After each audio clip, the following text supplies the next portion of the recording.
Selamat datang di channel ini dan selamat hari Minggu, sahabat-sahabatku yang terkasih. Pada tanggal 30 September 2019, pada peringatan 1600 tahun meninggalnya Santo Hieronymus, Paus Fransiskus mengeluarkan surat apostolik dalam bentuk motu proprio yang berjudul Aperuit Illis.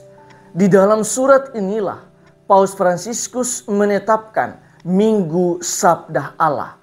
Nomor 3 dari dokumen ini, Paus Fransiskus menulis, "Saya menetapkan minggu ketiga masa biasa diperuntukkan bagi perayaan, pendalaman, dan penyebaran Sabda Allah." Karena itu, pada hari ini Gereja Katolik Universal merayakan Hari Minggu Sabda Allah. Salah satu tujuan dari peringatan Hari Minggu ini ialah agar semua umat lebih mengenal kitab suci. Paus Fransiskus menjelaskan, kitab suci tidak boleh hanya menjadi warisan dari beberapa orang dan lebih-lebih bukan suatu koleksi kitab-kitab bagi sedikit orang-orang istimewa.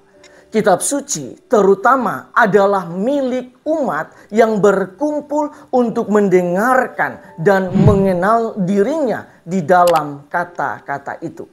Aperuit Illis nomor 4. Di dalam bacaan pertama hari ini, kita mendengarkan kisah dari umat Israel yang sedang mendengarkan dan mengerti tentang Sabda Allah.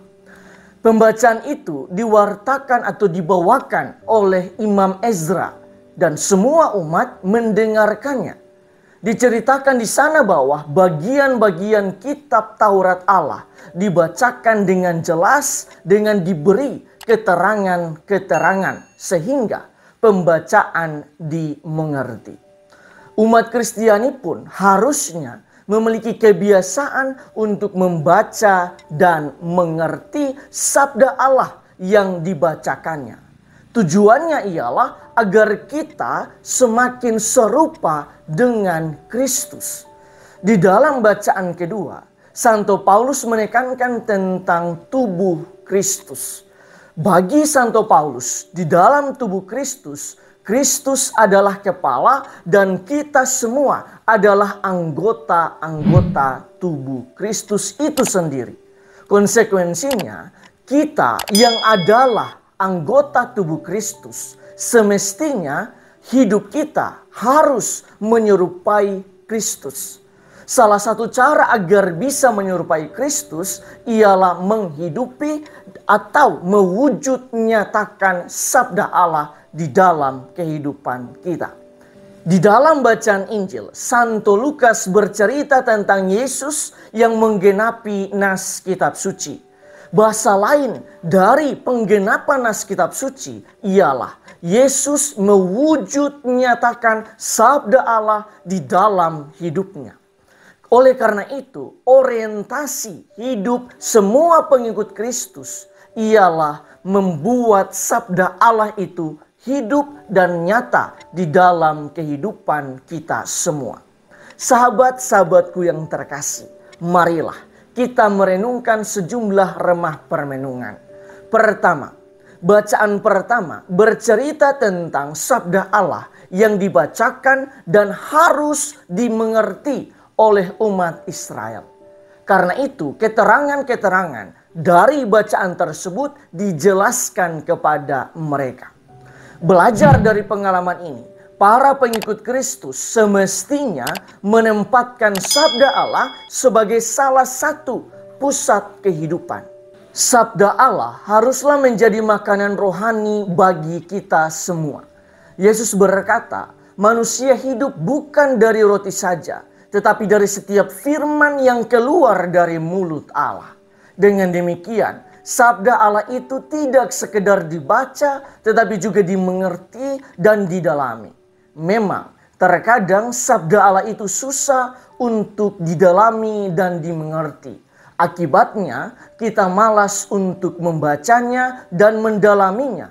Maka kita membutuhkan kehadiran Roh Kudus untuk membantu kita di dalam membaca, merenungkan, dan mendalami sabda Allah. Kedua, di dalam bacaan kedua, Santo Paulus berbicara tentang tubuh Kristus, di mana kita semua adalah anggota-anggota tubuh dan Yesus adalah kepalanya. Konsekuensinya, hidup kita haruslah menyerupai Kristus. Sebab di dalam satu tubuh, tangan tidak bisa berjalan sendiri, kaki tidak bisa berjalan sendiri. Semuanya dikontrol dan mengikuti kehendak kepala dari tubuh tersebut. Karena itu, sebagai anggota-anggota tubuh Kristus, marilah kita terus berusaha agar kita hidup sebagaimana Yesus hidup. Kita mencintai seperti Yesus mencintai. Kita mengampuni seperti Yesus mengampuni, dan lain sebagainya. Ketiga, bacaan Injil menceritakan tentang Yesus yang menggenapi sabda Allah. Itu berarti Yesus mewujud menyatakan sabda Allah di dalam hidupnya. Marilah, sebagai pengikut-pengikutnya, kita perlu menjadi pelaku-pelaku sabda yang hidup. Sabda tidak sekedar dibaca dan didalami, tetapi dihidupi di dalam kehidupan kita. Pada dasarnya, manusia senantiasa menghadapi berbagai masalah di dalam kehidupannya. Dalam kondisi seperti itu, kita bingung mau pergi kemana atau mencari solusi kepada siapa. Padahal sabda Allah itu mengandung semua solusi kehidupan manusia. Asalkan kita rajin dan mau memberikan waktu setiap hari untuk membaca sabda tersebut. Hal ini mengandaikan suatu panggilan, yaitu keterpanggilan untuk membaca, merenungkan, dan mendalami sabda Allah. Pada saat itu, sabda itu akan menjadi makanan dan kekuatan rohani bagi kita.